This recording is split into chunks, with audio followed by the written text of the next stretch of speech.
हरियाणा में जीत पर बोले पीएम मोदी, झूठ की छुट्टी पर विकास की गारंटी भारी। जो लोग सोने की चम्मच मुंह में लेकर पैदा हुए वो गरीबों को जाति का नाम पर लड़वाना चाहते हैं। लगातार तीसरी बार हरियाणा में बीजेपी सरकार।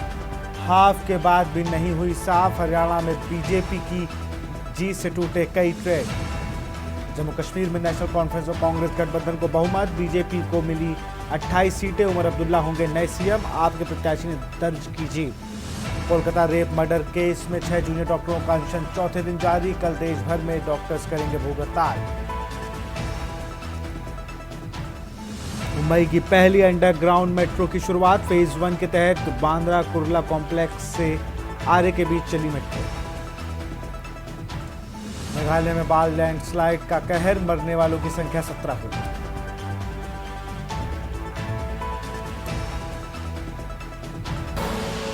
आप देख रहे हैं के न्यूज, खबरों का सारथी। नमस्कार, स्वागत है आपका के न्यूज में। मैं हूं आपके साथ विशाल पंडित। रुक करते हैं खबरों का। हरियाणा की 90 सदस्यीय विधानसभा सीटों के नतीजे अब साफ हो गए हैं। भाजपा ने अपने दम पर सरकार बना ली है, जबकि जम्मू कश्मीर में कांग्रेस और नेशनल कॉन्फ्रेंस गठबंधन की जीत हुई है। जिसके बाद दिल्ली में बीजेपी मुख्यालय में पार्टी कार्यकर्ताओं को संबोधित करते हुए प्रधानमंत्री नरेंद्र मोदी ने कहा कि कांग्रेस भारतीय समाज को कमजोर करके और भारत में अराजकता फैलाकर देश को कमजोर करना चाहती है। यही कारण है कि वह विभिन्न वर्गों को भड़का रहे हैं। वह लगातार आग लगाने की कोशिश कर रहे हैं। देश ने देखा है कि किसानों को भड़काने की कोशिश की गई, लेकिन हरियाणा के किसानों ने उन्हें करारा जवाब दिया है। वह देश के साथ है, वो भाजपा के साथ हैं। दलितों और पिछड़ों को भड़काने की बहुत कोशिशें हुई, लेकिन इस समाज ने इस साजिश को भी पहचाना और कहा कि वह देश के साथ है और भाजपा के साथ है।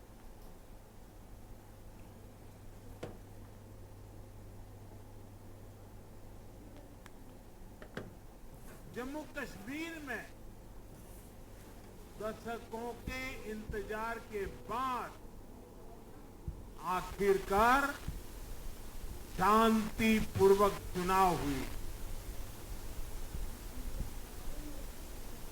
वोटों की गिनती हुई, नतीजे आए। ये भारत के संविधान की जीत है, भारत के लोकतंत्र की जीत है।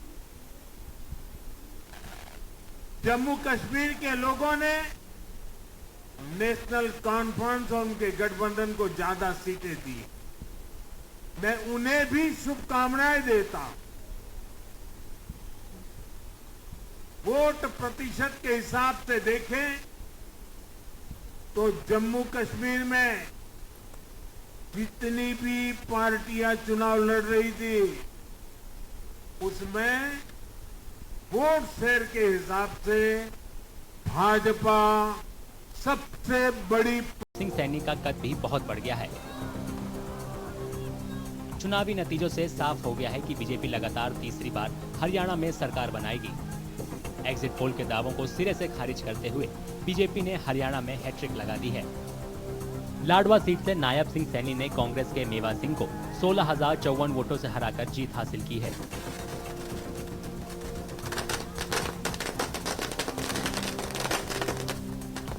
सबसे पहले मैं हरियाणा प्रदेश की जनता का 2 करोड़ 80 लाख लोगों का मैं प्रणाम करता हूं, दिल से धन्यवाद करता हूं कि जिन्होंने भारतीय जनता पार्टी आदरणीय नरेंद्र मोदी जी की नीतियों में एक बड़ा विश्वास व्यक्त किया है। ये जीत ये हरियाणा के किसान की है, ये जीत हरियाणा के गरीब की है, ये जीत हरियाणा की महिलाओं की है और ये जीत हरियाणा के युवाओं की है। 25 जनवरी 1970 को अंबाला के मिर्जापुर माजरा गांव में जन्मे सैनी 2014 से 2019 के बीच खट्टर सरकार में मंत्री रहे थे। नायब सिंह सैनी 2014 में नारायणगढ़ सीट से जीतकर विधानसभा पहुंचे थे। इसके बाद 2019 में उन्होंने कुरुक्षेत्र लोकसभा सीट का चुनाव जीता। बीजेपी ने ओबीसी समुदाय और गैर जाट बिरादरी पर अपनी पकड़ मजबूत करने के लिए अक्टूबर 2023 में नायब सिंह सैनी को हरियाणा बीजेपी का अध्यक्ष बनाया था। 5 अक्टूबर को वोटिंग खत्म होने के बाद आए एग्जिट पोल में हरियाणा में बीजेपी की हार का दावा किया गया था, लेकिन तब भी नायब सिंह सैनी ने बीजेपी की जीत का भरोसा जताया था।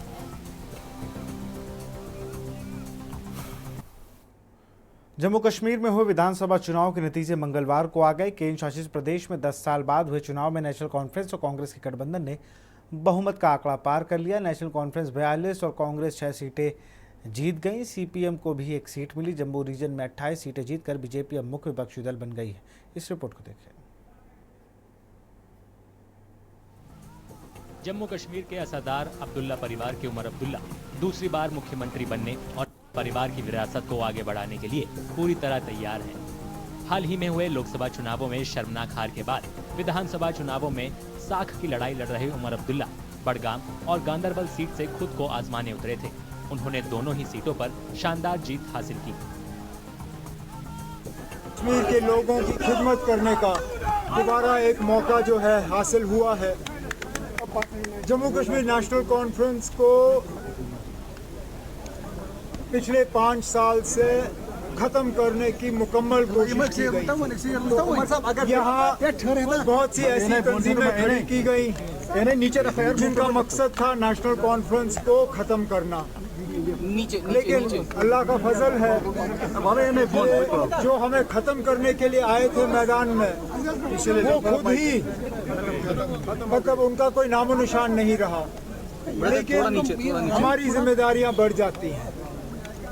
अब हमारा फर्ज बनता है कि हम अपने काम के जरिए अपने आप को इन वोटों के काबिल और लायक समझें, जो कि अगले 5 साल के लिए हमारी मुकम्मल कोशिश। जम्मू कश्मीर से 2019 में अनुच्छेद 370 हटाए जाने के बाद पहली बार हुए विधानसभा चुनाव उमर अब्दुल्ला के लिए नई शुरुआत माने जा रही हैं। कांग्रेस के साथ चुनाव से पहले गठबंधन करने वाली नेशनल कॉन्फ्रेंस जम्मू कश्मीर में सबसे बड़ी पार्टी बनकर उभरी है। ऐसे में अब वो सरकार बनाने में अपनी शर्तें तय करने की हालत में है। नेशनल कॉन्फ्रेंस के अध्यक्ष फारूक अब्दुल्ला पहले ही ऐलान कर चुके हैं कि उमर अब्दुल्ला जम्मू कश्मीर के अगले मुख्यमंत्री होंगे। उमर अब्दुल्ला बनेगा चीफ मिनिस्टर। फारूक अब्दुल्ला अब राजनीति से संन्यास की ओर बढ़ रहे हैं। ऐसे में कई लोगों का मानना था कि यह चुनाव उमर अब्दुल्ला की राजनीतिक जिंदगी का भविष्य तय करने वाला है। उमर अब्दुल्ला 3 बार 1998, 1999 और 2004 में लोकसभा सदस्य रह चुके हैं। वे 2009 से 2015 तक जम्मू कश्मीर के मुख्यमंत्री रहे हैं। वे हर चुनावी हार के बाद ज्यादा मजबूत होकर वापसी करने के लिए जाने जाते हैं और ये उनकी सबसे बड़ी वापसी में से एक है।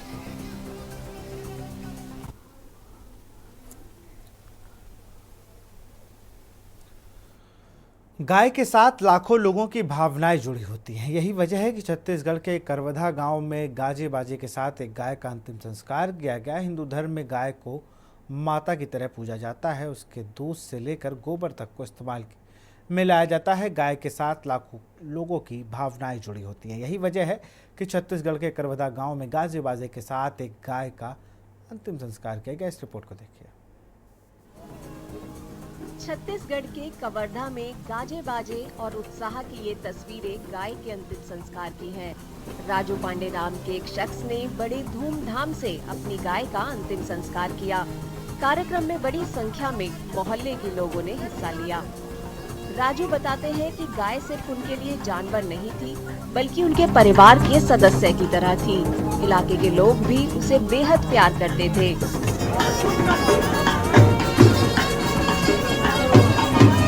मेरा परिवार का सदस्य था और मैं उसको बचपन से, जब वो मेरे ख्याल से 8-10 साल की थी, तब से उसको रखा हूँ।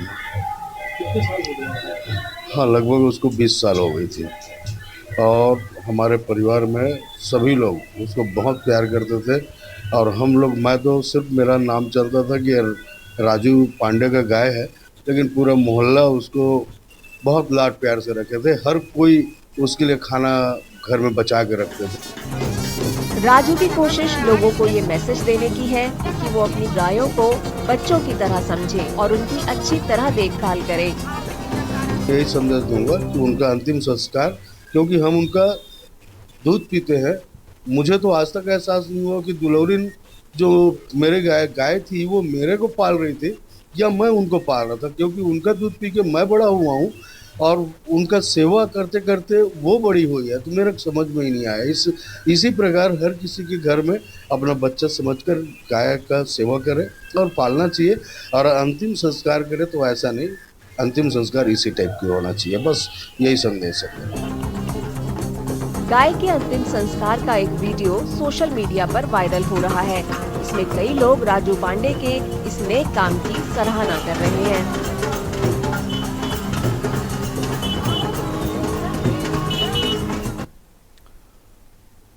यहाँ रुकते एक छोटे से ब्रेक के लिए। आप देख रहे हैं के न्यूज, खबरों का सारथी। ब्रेक के बाद आपका स्वागत है। इंदौर में आस्था और विश्वास के पर्व नवरात्रि में शहरवासियों में मां की भक्ति और आराधना का जुनून देखने को मिल रहा है। वहीं सेंट्रल जेल में भी नवरात्रि में मां आदिशक्ति के 9 रूपों की आराधना के लिए कैदियों ने कोई कसर नहीं छोड़ी है। कभी अपने हाथों से हथियार थामने वाले महिला और पुरुष बंदियों ने कल पंचमी के दिन माता रानी की आराधना में किए नृत्य और गरबा से जेल का माहौल भक्तिमय कर दिया। इस रिपोर्ट को देखिए।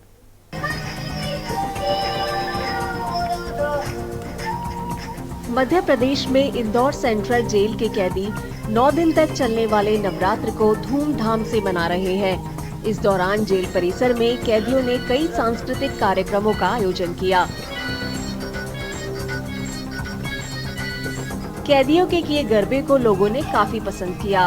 वहीं उन्होंने मां दुर्गा के प्रति अपनी आस्था को दिखाते हुए पौराणिक ग्रंथों के प्रसंगों का मंचन किया।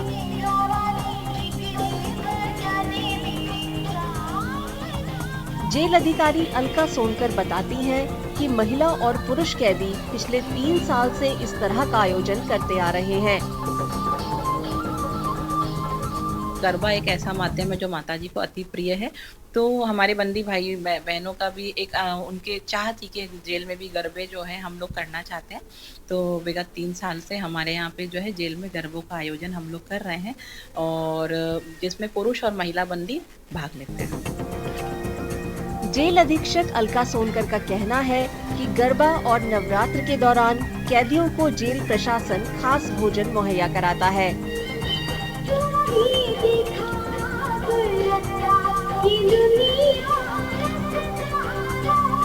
बंदियों के सुधार के लिए और उन्हें जो है पुनः इस समाज की मुख्य धारा में जोड़ने के लिए हर संभव हम लोगों को निर्देश दिए जाते हैं, जिसका हम लोग पालन करते हैं। उसी में ही बंदियों को जो है उपवास के लिए साबूदाने की खिचड़ी है और मूंगफली है, फल है, दूध है, वो दिया जाता है। सनातन धर्म में शारदीय नवरात्र की खास अहमियत है। इस दौरान लोग 9 दिनों तक मां दुर्गा के अलग अलग रूपों की पूजा करते हैं।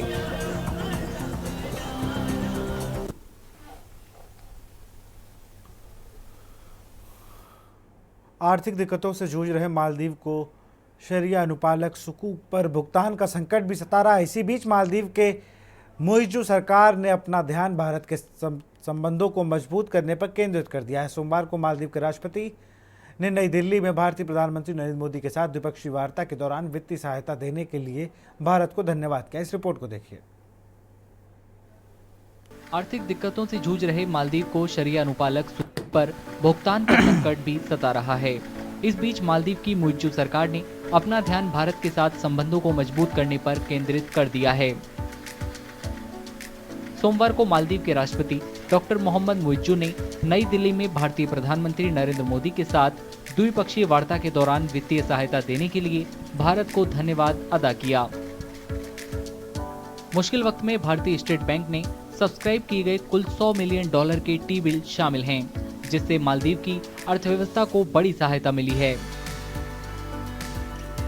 इसके अलावा भारत ने मालदीव को चल रही वित्तीय कठिनाइयों से निपटने में मदद करने के लिए $400 मिलियन और अतिरिक्त 3,000 करोड़ रुपए का विस्तार करते हुए एक द्विपक्षीय मुद्रा विनिमय समझौते की घोषणा की। I would like to thank Prime Minister Modi, the government and people of India for the generous assistance and cooperation extended to the Maldives over the years, including the recent budgetary support in form of rollover of the T-bills. I am thankful for the Indian government's decision to provide support in the form of 30 billion Indian rupees in addition to $400 million bilateral currency swap agreement, which will be instrumental in addressing the foreign exchange issues we are facing right now. दोनों देश व्यापार समझौतों की भी खोज कर रहे हैं जो आर्थिक विकास को बढ़ावा दे सकते हैं। इससे विदेशी मुद्राओं पर निर्भरता भी कम हो जाएगी। आर्थिक संबंधों को मजबूत करने के लिए हमने फ्री ट्रेड एग्रीमेंट पर चर्चा शुरू करने का निर्णय लिया। लोकल करेंसी में ट्रेड सेटलमेंट पर भी काम किया जाएगा। हमने डिजिटल कनेक्टिविटी पर भी फोकस किया है। कुछ दिन पहले मालदीव में रुपे कार्ड लॉन्च किया गया है। आने वाले समय में भारत और मालदीव को यूपीआई से भी जोड़ने के लिए काम किया जाएगा। दोनों देशों के बीच 1 साल तक चले तनाव के बाद ये अहम बैठक हुई है। वित्तीय चर्चाओं के अलावा रक्षा संबंधों को महत्वपूर्ण रूप से बढ़ाने पर भी दोनों देश सहमत हुए। भारत मालदीव के राष्ट्रीय रक्षा बल की क्षमताओं को बढ़ाने के लिए रक्षा मंच और संपत्ति प्रदान करेगा। ये महत्वपूर्ण है क्योंकि मुइज्जू ने पिछले साल इंडिया आउट अभियान पर चुनाव जीता था, जो मुख्य रूप से मालदीव से भारतीय सैन्य संपत्तियों को हटाने पर केंद्रित था। Today, in fact, during the discussions, the defense and security relationship came up significantly and substantively in the discussions between the two leaders. Both of them emphasized the importance and the significance of the defense and security partnership between the two countries, and how it was the intention of both sides to reinforce this relationship and take it forward. So there is very little doubt, if any, in our mind that we will continue to work with the Maldives in a very close manner as we did previously in responding to the defense and security challenges that face us. Maldives को radar system और अन्य आवश्यक उपकरणों सहित अपनी निगरानी और निगरानी क्षमताओं में सुधार के लिए भी भारत से समर्थन मिलेगा। भारत आवश्यकताओं के मुताबिक क्षमता निर्माण और प्रशिक्षण के माध्यम से हाइड्रोग्राफिक मामलों में मालदीव की सहायता करेगा।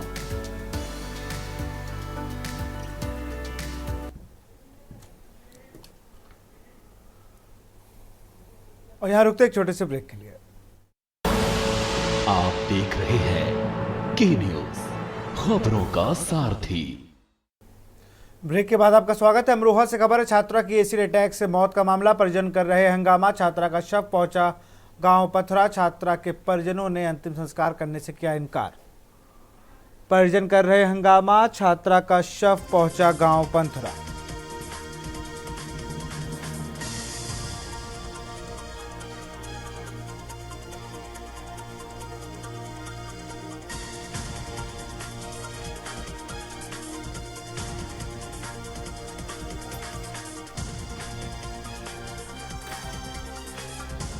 ग्रामीण पीड़ित परिवार के साथ जुटे, गांव में हो रहा हंगामा।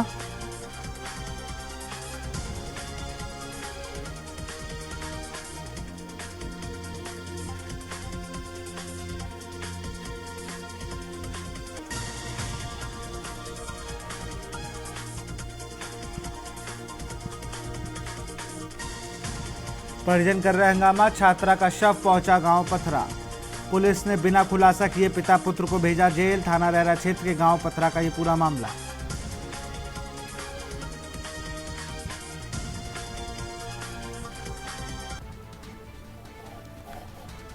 पुलिस ने पहले करे खुलासा, फिर करेंगे अंतिम संस्कार, परिवार का ये कहना है।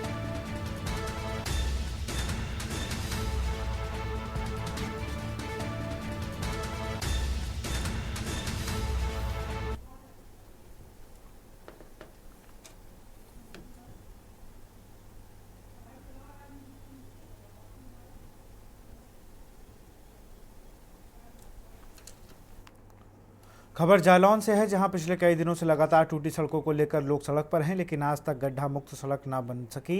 हालांकि प्रदेश सरकार का सख्त आदेश है कि 10 तारीख तक सभी प्रदेश की सभी सड़कें गड्ढा मुक्त हों, लेकिन जालौन की सड़क आज भी बदहाली के आंसू बहा रही है। वहीं मोरंग के ओवरलोड वाहन क्षेत्र के लोगों के लिए आफत बन चुके हैं। बेखौफ सड़क पर फर्राटा भर इन ओवरलोड वाहनों की वजह से सड़कों के साथ पुलिया भी सुरक्षित नहीं बची।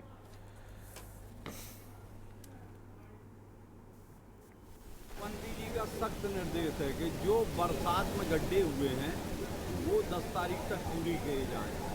जहां नहीं होंगे 10 गुजर जाएगी तो माननीय मुख्यमंत्री कराएंगे ये सड़कें रह गई हैं, और अगर वो 10 तक पूरी हो जाएंगी तो कोई उनको शाबाशी देंगे, और नहीं होंगी तो किसका। अभी तमाम सड़कें टूटी पड़ी हैं क्षेत्रों में, उसको लेके लोगों ने आवाज़ उठाई। कुछ बड़ी ऐसी सड़कें हैं जैसे आटा इटौरा है, तो आटा इटौरा का पुनः निर्माण ही कराना होगा, क्योंकि वहाँ जो बालू खनन की वजह से पूरी रोड बेकार हो गई। गड्ढा मुक्त की घोषणा जो सरकार कर रही है, एक निश्चित तिथि 10 अक्टूबर तक के लिए कहा है, क्योंकि हम तो पूरे ज़िले में और ज़िले के बाहर भी देख रहे हैं कि गड्ढा मुक्त कहाँ हो सड़कें की जा रही है, कागजों पे हो रही है कि कुछ विशेष सड़कें हो रही हैं गड्ढा मुक्त। ऐसे ग्रामीण क्षेत्रों में जहाँ बहुत स्थिति खराब है, अभी टीकर बरदर ददरी खरका वाली सड़क के बारे में लोग बता रहे थे, अपना फोटो भी देखा है टीवी पर। उत्तर प्रदेश सरकार द्वारा गड्ढे को लेकर लगातार प्रयास किया जा रहा है, जिसको लेकर योगी आदित्यनाथ ने सख्त आदेश दिया है कि 10 तारीख तक गड्ढा मुक्त प्रदेश बनाया जाएगा। लेकिन हम बात कर रहे हैं जालौन की, जहां पर 1 सैकड़े से ज्यादा टूटी सड़कें गवाही दे रही है कि पिछले 5 वर्षों से लगातार टूटी सड़कों को गड्ढा मुक्त करने को लेकर लोगों ने मांग की है, आंदोलन तक किए हैं, प्रदर्शन किए हैं, लेकिन हालात ज्यों के त्यों हैं। कुछ सड़कों पर काम जरूर हुआ है, लेकिन कई ऐसी सड़कें हैं जो आज भी टूटी पड़ी है, जिनका संपर्क मार्ग टूटा है, कहीं पुलिया टूटी है, तो कहीं गांव के जोड़ने वाली सड़कें टूटी है, तो कहीं मेन रोड की सड़कें उखड़ी पड़ी है। हालात ऐसे होते जा रहे हैं कि लोगों को निकलना मुश्किल हो गया है। हालांकि टूटी सड़क को लेकर भी पिछले महीने जिस तरीके से एक लड़की की जान चली गई थी, क्योंकि बारिश के टाइम पे टूटी सड़कों से निकलना मुश्किल हो गया था, वहां टूटी सड़कों पर कीचड़ भरी हुई थी, जिसके वजह से एक बच्ची की जान चली गई थी, जिसको लेकर लोगों ने काफी शिकायत की और मांग भी की थी। लेकिन आज भी सड़क टूटी नजर आ रही है।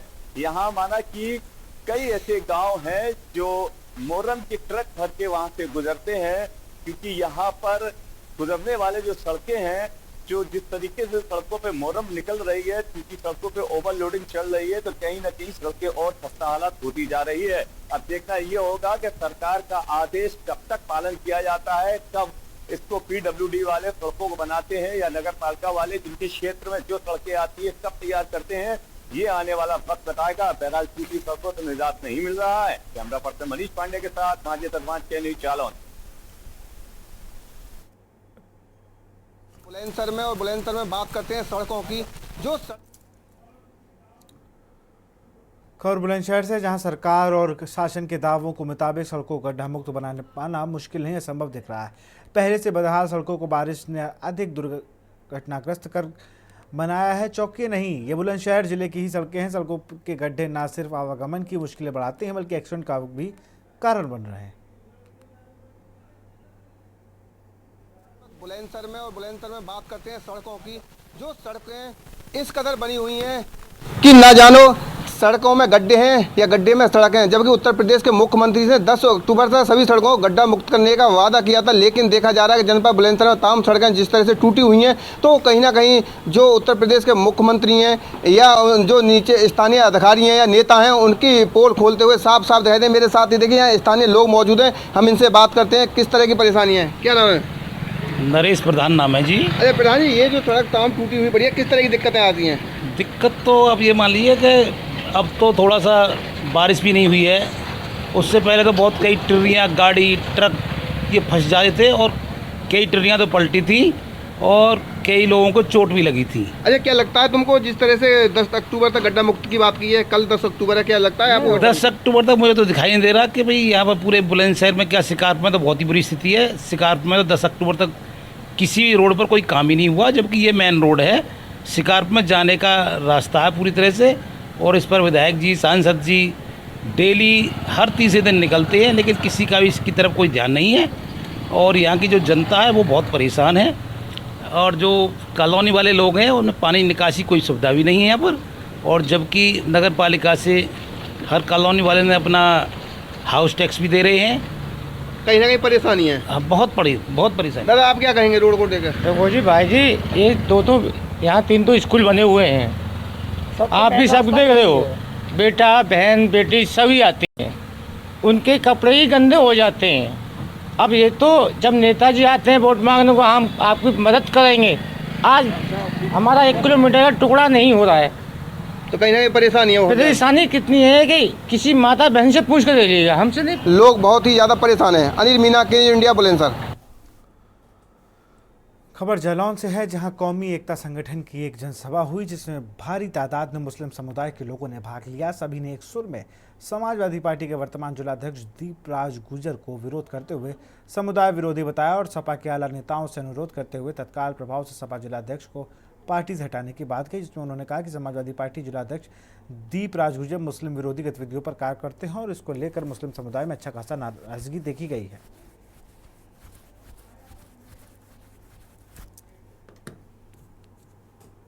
देखिए, अभी विगत दिनों पूर्व समाजवादी पार्टी के राष्ट्रीय अध्यक्ष जी को गुमराह कर यहाँ के जनपद जालौन के समाजवादी पार्टी के जिलाध्यक्ष दीपराज गुर्जर जी ने समाजवादी पार्टी का बहुत एक युवा कर्मठ और लगनशील और अपने बहुत कम आयु से समाजवादी पार्टी के लिए काम किया और समाजवादी पार्टी के सभासद पद में भी रहा है, नगर अध्यक्ष रहा, यूथ ब्रिगेड का जिलाध्यक्ष था। माननीय राष्ट्रीय अध्यक्ष जी को कुछ चीज़ें गलत भेजकर इसने उसका निष्कासन कर दिया। आज का सम्मेलन का मकसद बहुत साफ है। हम समाजवादी पार्टी के लोग शुरू से ही रहे हैं और पूरा प्रदेश नहीं, पूरा देश जानता है कि मुस्लिम समाज 99% समाजवादी पार्टी को वोट करता है और करने की उम्मीद भी है। लेकिन यहाँ जो जनपद जालौन में जिनके हाथ में बागडोर है, जिलाध्यक्ष दीपराज गुर्जर जी, उनकी तानाशाही रवैये की वजह से आज ये आक्रोश मुस्लिम समाज में जो नगर में था आज पूरे जिले में फैल गया।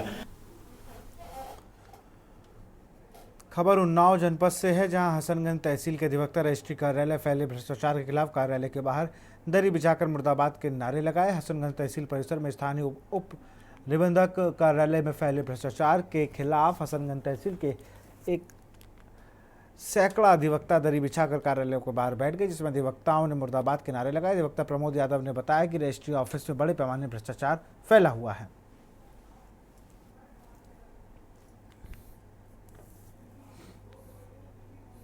ऐसा है कि मैडम रजिस्ट्री में इतना ज़्यादा परेशान किए, कोई गलती नहीं, जबरियों बैनामे में गलती निकाल के पैसा मांगना, बदतमीजी से बात करना, वकीलों को सम्मान न देना, हर तरह की। और ये शिकायतें अभी से नहीं है, जब से आई तब से बराबर शिकायतें। इसकी एक जो है ज्ञापन एडीएम साहब को भी दिया गया, उस पर भी कोई कार्रवाई नहीं हुई। इनके खिलाफ अपनी ज्ञापन जो है भेजा गया, IGRS भी डाला गया, IG स्टाम्प को और DG स्टाम्प को, सबको। अभी तक कोई कार्रवाई नहीं। आज फिर 2 वकीलों के साथ सवेरे इन्होंने भिड़ंत की और बदतमीजी की। हमारा एक एग्रीमेंट था, उस एग्रीमेंट के पर्पज़ में हम लोग बात करने गए थे, तो उसमें खतौनी में से निर्धारण नहीं हुआ। तो मैडम बोली कि ऐसा है, इसमें अभी दाखिल खारिज भी नहीं हुआ है और प्लस अंश निर्धारण भी नहीं है, तो एग्रीमेंट नहीं होगा। तो हमने कहा नहीं, ऐसा नहीं हो पाएगा। हमारी बार में रजिस्ट्री ऑफिस से लेकर हमारा अधिवक्ताओं के बीच में लगभग 1.5 से 2 महीने हो गए हैं, विवाद चल रहा है। और विवाद इस बात का चल रहा है, रजिस्ट्रार महोदय बैठी हैं, वो अपने पूरे स्टाफ के साथ में, तो हमारा कोई भाई लगता जाता है रजिस्ट्री कराने के लिए, अगर बाइक में उस नाम में कुछ त्रुटि है, हमसे जो है पानी जो है बाबू 50,000 रुपये मांगे, कहने लगे कि रजिस्ट्रार महोदय मांगेंगे 50,000 तक नहीं देंगे, तब तक हम रजिस्ट्री आपकी नहीं देंगे। कोई कमी नहीं थी।